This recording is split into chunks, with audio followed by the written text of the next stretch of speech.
Welcome to Unforbidden Truth. I'm Andrew. On this week's episode, I'll be speaking with convicted serial killer Terry Blair. Terry was born and raised in Kansas City, Missouri.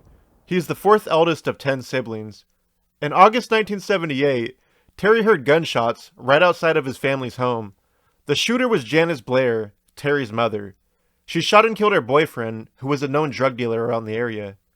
Due to Janice's mental illness and taking an Alford plea, she was given 5 years probation and was ordered to get psychiatric care. Terry's brother Walter was arrested as a juvenile, though those records are sealed. While Walter was in custody, he met a man by the name of Larry Jackson. Larry Jackson was awaiting trial on rape charges. Larry allegedly had approached Walter because he heard that he was the man that got things done. He offered Walter $2,000 to get rid of one of the witnesses that allegedly made up these accusations before she had a chance to testify. After Walter was released from custody on bond at the age of just 18 years old, he had multiple telephone conversations with Larry Jackson, after which Larry increased the amount of money to $6,000 for the hit. On August 16, 1979, Walter made his way into the apartment of 21-year-old Catherine Jo Allen and struck her in the back of the head with a brick. She had suffered gunshot wounds to her head, chest, and wrist, which was done close range. Larry Jackson is serving a life sentence for an unrelated murder. He was never tried for the rape or murder of Catherine Jo Allen. Walter was sentenced to death for that crime, and he was executed on July 21st, 1993. In 1992, Terry's half-brother, Clifford Miller, was sentenced to 2 life sentences plus 240 years for kidnapping and forcible sodomy. Terry's sister Warnetta and her husband stabbed a man to death. She also suffocated one of her previous boyfriends. His death or survival is not known. Warnetta's son Diamond Blair, who's in the same prison as Terry right now, is also convicted of murder. Diamond has a lengthy rap sheet, starting at just 6 years old. Between the age of 12 and 16, he had various charges such as assault, grand theft auto, and running away from a court-ordered school for boys. 6 months prior to his 16th birthday, he caught a couple robbery charges and was tried as an adult. It's reported that while he was on trial, him and 2 other boys sodomized a 15-year-old boy.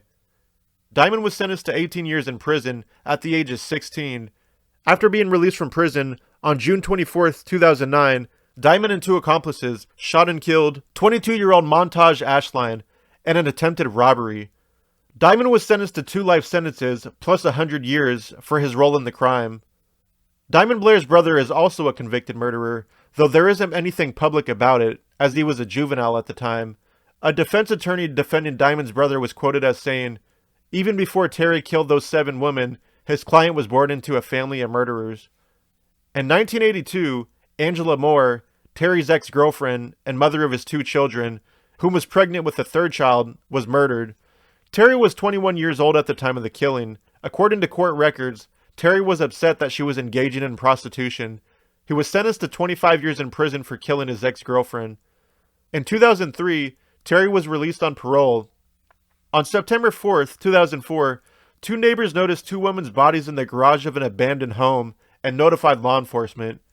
The next evening, an anonymous caller called 911 dispatch to claim responsibility for the 2 bodies that were found in the garage and let them know where another body could be found, which was in an alley a few blocks away from the previous site. The same caller called 911 on September 4th to let them know the location of 2 more victims in an overground area near the highway, and told them that he promised he would call again. The anonymous caller stopped contacting law enforcement after a news station had leaked information that the caller was using a cell phone. Police found several other murder victims, of which had previously been classified as a drug overdose, and several other women who reported rapes and assaults that were possibly linked to the murders. Each victim was found in a small radius near Prospect Avenue. Investigators narrowed their suspect list down, and Terry Blair was at the top of it. He matched the description given to investigators by multiple women who claimed that they had survived attacks at his hands. One witness claimed that he had threatened to kill prostitutes. Investigators weren't able to link Terry making the 911 phone calls, as the phone was stolen, and it was only used to make emergency phone calls. Cell tower data showed that the phone calls were made near where he was living at the time. Terry was arrested on a parole violation for failing to stay in contact, and he was subsequently charged in the homicides. On October 15, 2004, Terry Blair was charged with 8 counts of first-degree murder, 1 count of first-degree assault, and 3 counts of forcible rape. Prosecutors agreed not to seek the death penalty after Blair waived his right to a jury trial. 2 of the murder charges, Sandra Reed and Neela Harris, were dropped. The rape and assault charges were dropped as well. Most of the evidence was circumstantial. Blair's DNA was found on Sheila McKenzie. On March 27, 2008, Terry Blair was sentenced to 6 life sentences without the possibility of parole for the killings of Anna Ewing, Patricia Wilson Butler, Sheila McKenzie, Darcy Williams, Carmen Hunt, and Claudette Junel. Here's my interview with serial killer Terry Blair. Hello, this is a prepaid collect call from Terry. an offender at the Potosi Correctional Center. Where were you born? Kansas City, Missouri. What was your first positive memory as a child? Being in kindergarten, I remember as far as back as that. So What was your first negative memory as a child? I can't remember what that would be. Were your parents together throughout your childhood? No. No, I grew up with my mother and my stepfather. Were you close with your parents growing up? Yeah. What was home life like growing up? I know you come from a large family. Home life, it was good. 6 girls, 4 boys. We all got along. It was good. How was your mother with you and all the other children? Do you think she did a good job raising you all? Yeah. Yeah, she did the best that she could. Being, I can't say a single mother, but she did the best that she could, though. But with it being 10 of us, yeah, she did good. In 1978, your mother murdered her common-law husband. Do you know what led up to that and what the aftermath of it was? And was that your father or any of your siblings' father for that matter? He's my stepfather, yeah. He's the father of one of my brothers and my sisters, but I don't use the word murder. She didn't murder him. It was an accidental thing in our view. So, she had a problem at the time, so, we don't consider it as being murdered. One of your brothers, Walter Blair, was executed for a homicide he was convicted of, stemming from 1979. Were you close with Walter growing up? Yep. Yep. How did you feel when he was executed? Well, I know he was accused of committing a crime. He never told me that he committed it, so, as far as I'm concerned, I was shocked, but I was hurt behind the accusation because it dealt with one of my best friends. But like I said, that was just one of those accusations that was made for whatever reason. Your sister Warnetta also had trouble with the law. From what I've been able to find, and there's very little on her, she was involved in at least 2 homicides. Were you close with her growing up? Nope. I've never met her growing up. I've never met her to this day. All I know is that they was born in Mississippi. Well, I was told was that they was born in Mississippi, which is where my father was born, and a lot of my relatives on his side, and from my understanding, they are part of the family from my father's side, but I've never met her, though.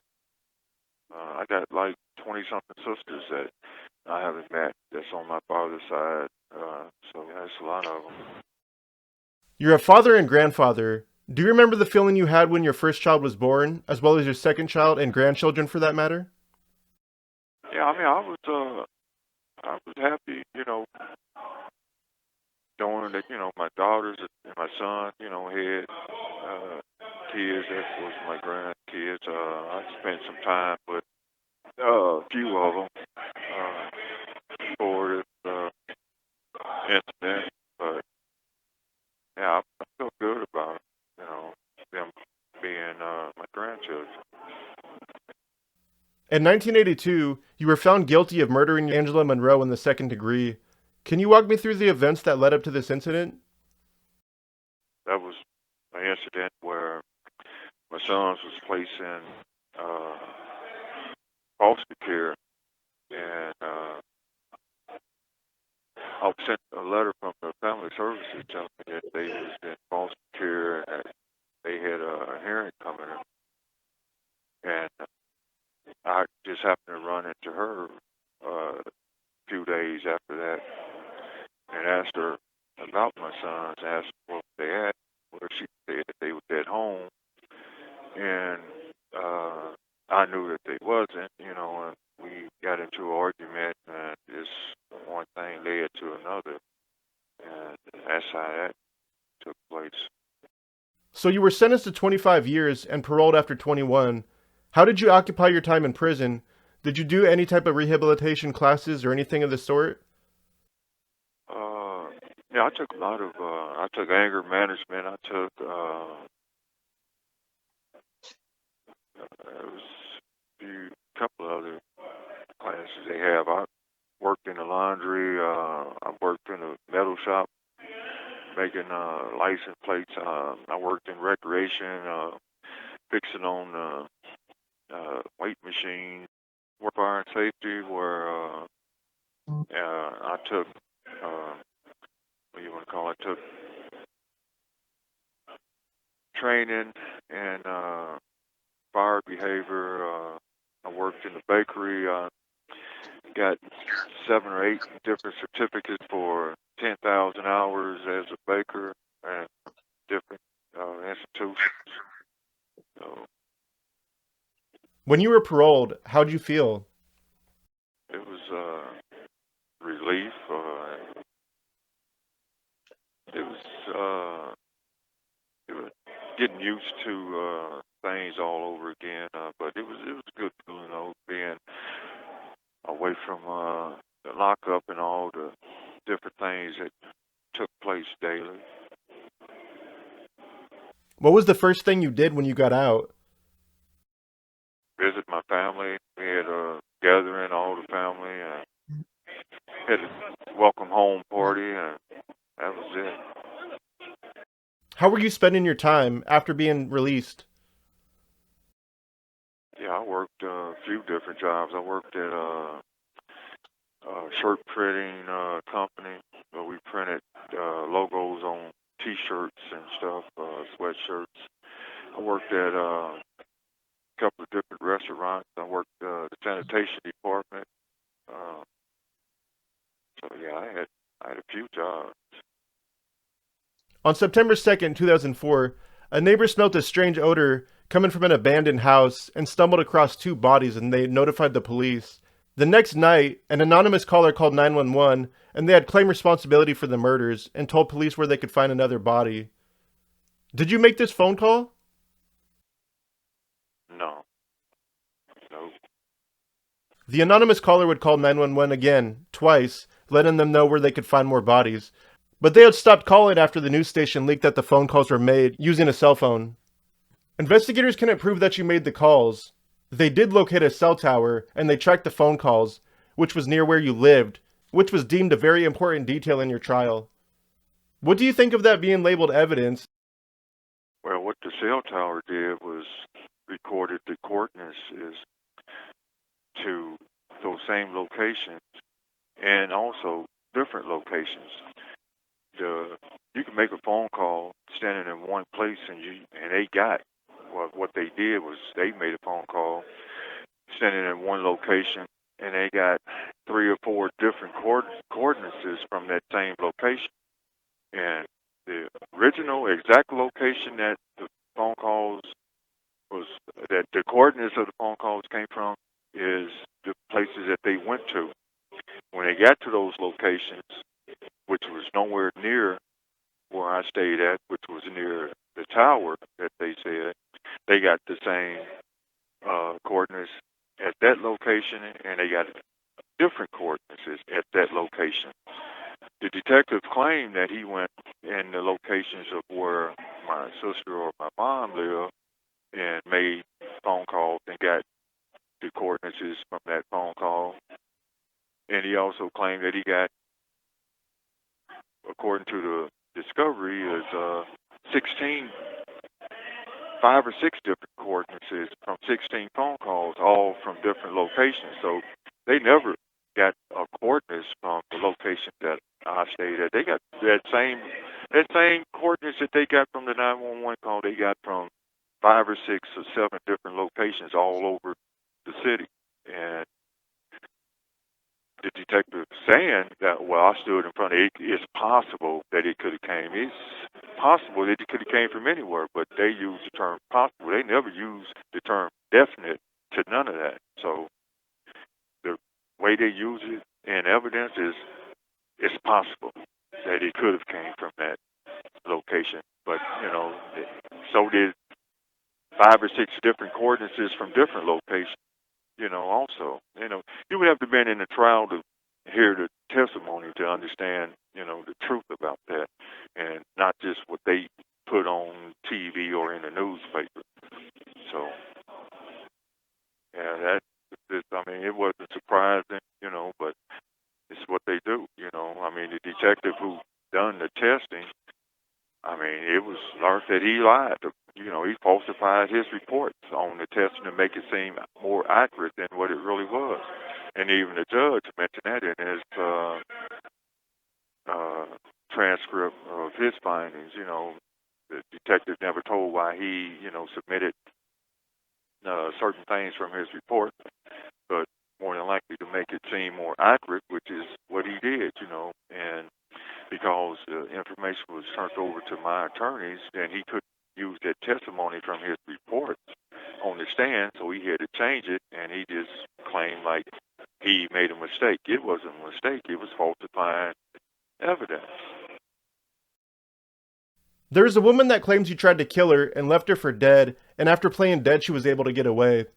She claims days after the incident, she saw you and you looked like you had seen a ghost.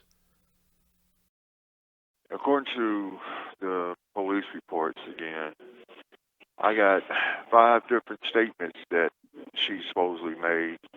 Each description of the person and of the events that happened is different. She got the person listed as 5'8", light-skinned. She got the person as having salt and pepper hair. She got the person as being dark-skinned. I don't think she know who the hell she's seen, whatnot. According to other documents that I got, when she went to the hospital, it's listed as a domestic abuse, according to the hospital's report. According to 2 other witnesses, female witnesses that talked to her, it was a man and a woman that she encountered. At one time, she was carried to a garage and left. At another time, her and the person went to the garage to have sex, and that's when the events took place. So I've read all that, and I've seen all that as far as her saying that the next day she'd seen the person and that he seemed like he'd seen a ghost. Okay, that's possible. But according to her reports, none of them identified me.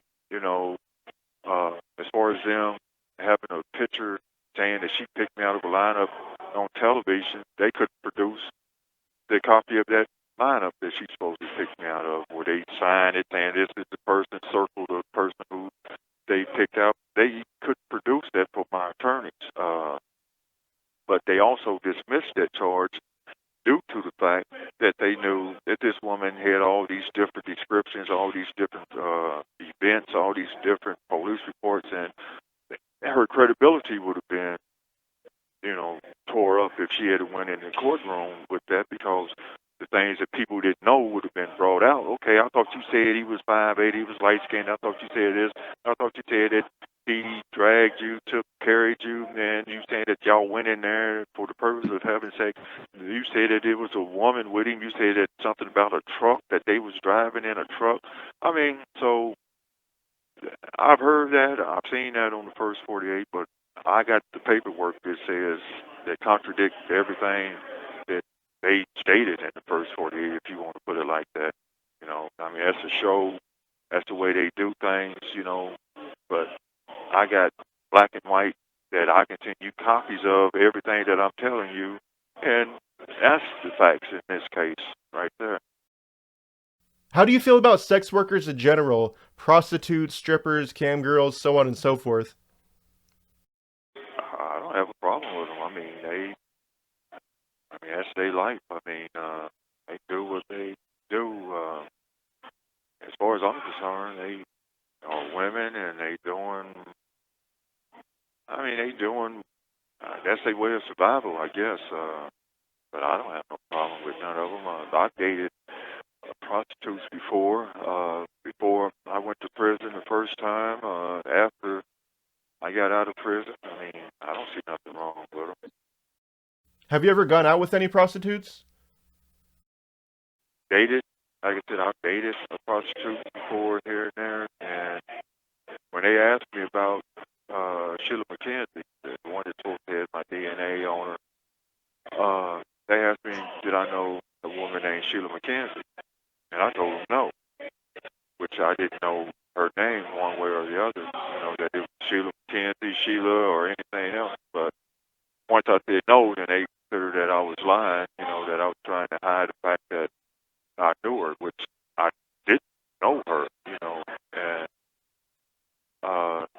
they showed me some pictures of different women, but they wasn't for sure if they showed me her picture or not. So they say, so that was my reason for telling them that I didn't know her because I didn't know her. Now, as far as whether I dated Sheila McKenzie or not, I couldn't have told them that either, unless I'd seen a picture of her. And I don't know if, I guess I could have told them if I'd seen a picture of her, but, it was a trick, one of them trick questions. Do you know Sheila McKenzie? They don't know prostitute out there use their street name or their whole name, to a person, one way or another. They all go by mockers or whatever they call them, like the one on television, the one that said she was left for dead. As far as police reports is concerned, she went by the name of Little Mama, so none of them go by their street names to even ask a person something. Let you personally know a woman by her name, and, that was one of the trick questions they used. According to police reports, DNA reports, that is, it was other men DNA found on her body as well as Caucasian men hair and everything else. So, and as far as my DNA was concerned, and as far as DNA testimony, uh, my DNA was deposited anywhere from 1 to 2 days before she was found dead, where she was murdered. But the testimony was 24 to 48 hours before she was murdered. According to her mother's statement, she was at her house with her 3 hours and I think it's 40 minutes before she was found dead. So, when you look at the differences between This call is from a correctional facility and may be monitored and recorded. between 24 and 48 hours and the difference between 3 hours and 40 minutes is a big difference. Big difference. And like I said, something else that they didn't say on TV, of course, is that other men's DNA was found on her body as well as mine, which, like I said, I got paperwork on all that as well. Or if you read a court transcript, you'll see the testimony on that issue. You were picked up on a parole violation and charged with 8 counts of first-degree murder. What was the cycle of events like? Start with being arrested up until being charged with the homicides. I was picked up, I was supposed to have been picked up on a parole violation for leaving the honor center, whatever they call that deal when you leave someplace. But uh, when they took me to the police department for questioning, the only thing that they wanted to talk about was the prospect murders. They didn't even mention the parole violation. They was talking about, hey, uh, these murders, do you have anything to do with it? Did you have a cell phone and this and that? That's the only thing that they brought up. But I was supposed to have been picked up for parole violation, but that's not what they started questioning me about when they got me down there. So I asked them, did I need an attorney? And one of the detectives said, well, I can't give you legal advice. And I said, well, then I want an attorney. He said, for what? You're not being charged with anything. I said, well, I see where this is going. And they hushed up. They got a text message on one of their telephones. The guy read it. He left the room. He came back like 10 minutes later. I was still in there with the other detective, and he stopped saying anything. But when the guy came back in that left the room, then he automatically started trying to question me again. I said, well, I thought I asked you for an attorney. And they kind of looked at each other, and he just kept trying to go at it. So he was like, well, we found a big piece of tissue, and we need your DNA to eliminate you from, if you didn't have nothing to do with it, then we need your DNA to eliminate you from this piece of tissue. So I gave him my DNA. Okay, well, I ain't got no problem with that. And I gave him my DNA, and then they just sent me on to the county jail. Cycle of events. I was just locked in the cell and waiting to be transferred to the Department of Correction for my parole violation. And then next thing you know, I see on the news that they was charging me with one count of first-degree murder. And I talked to a lawyer, and then some few days or weeks or whatever later, then they were saying we're going to add 5 more murders to it because phone call. We're going to link everything together on the phone call. So that's how it went. Have you cooperated with law enforcement at all with any of these cases or any unsolved homicides that you might be suspected of for that matter? No. Well, once they took me in for the interrogation, and I asked for an attorney because of the way that the situation was pointed, I never talked to him again since then. Were you afraid that you might get the death penalty? No, not afraid of it. I knew that, I knew that the death penalty was on the table, but I also knew that if they did the evidence and did the witnesses the way that the law, the legal process was supposed to go, that I shouldn't have had to worry about it, but they didn't go that way, evidently. But no, I wasn't concerning myself with it as far as the cases, so no. You're ultimately found guilty and sentenced to 6 life sentences without the possibility of parole. How did you feel when you were handing down your sentence? I didn't feel good. But I just figured, okay, well, I got my appeal processes, this is what this judge came with. I listened to his reasons for coming with this. I knew that everything that he reasoned was against the weight of the evidence, and I just figured I'd deal with it in the higher courts. Do you think you received a fair trial? No. How can you receive a fair trial when you got something on television on the first 48, 3 years and something before you even go to trial? That got any jury bias, if they believe in what they hear and what they see, like most people do. You got the judge who watched it, it made him biased, because that's what people do. They believe everything they see or hear on TV as if those people are right, and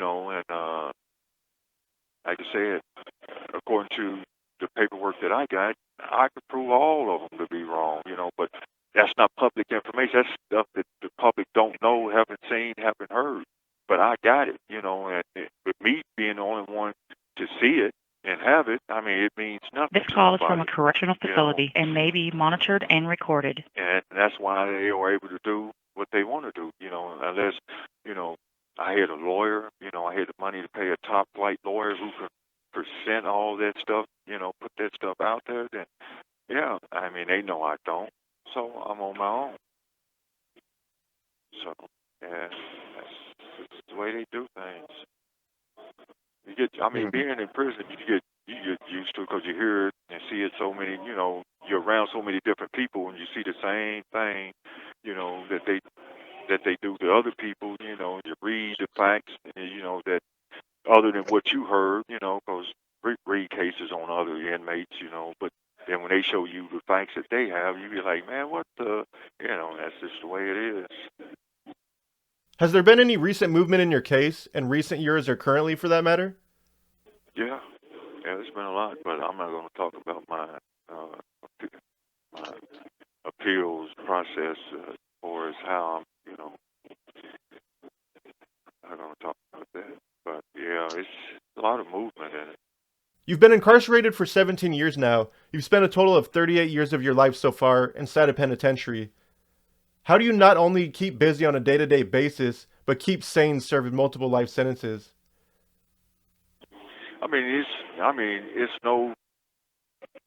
In here you under certain rules and stuff like that, but in here ain't no different than out there. I watch the news, I see the foolishness that's going on out there, the stress that people out there is going through. And it's no different. I'm good. I can deal with it. I dealt with it out there. I can deal with it in here. It's nothing to stress you out. It's just life, in here or out there. Being that you have spent most of your life in prison rather than a free man, do you feel you fall under the category as somebody who is institutionalized and would remain to be institutionalized even if you were to be released somehow? No, I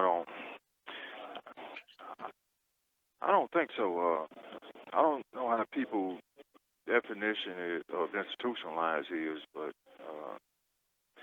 I wasn't that way after I did 20 years, so I wouldn't imagine I would be that way if I was to be free again. I'm not dependent on this system or the way that they do things or the food or all that. I know how to do a lot of things on my own, so I wouldn't think so. Have you taken any type of classes or courses while in prison this time? Whether that be anger management, furthering your education, so on and so forth? I took anger management again. I took it's something a victim's impact type of class. ICVC is what they call it. It's a victim impact course or something like that. I took that, and I took I can't remember the name of it, but it was something else that they had that I took. I took computer skills since I've been here, so those are the only ones I took. I can't think of the other course that I took, but I took anger management, ICVC, and computer skills, and some other course. I, like a lot of other people, learned about your case from the TV show The First 48. The episode is called A Serial Killer Calls, I believe. I'm curious, have you had an opportunity over the years to watch that show? And if so, what are your thoughts on it? I have watched it, and my thoughts on it is just a lot of cut and paste stuff. Like I said, people in the world is not interested in the facts. They're not interested in the truth. All they're interested in is a ghost story or whatever the media say is the fact. When, like I said, out of all the people I've talked to over the years that I've been here now, not one of them, except one of them, have asked for the facts, asked to see paperwork, to see black and white, to see court documents, to see police reports.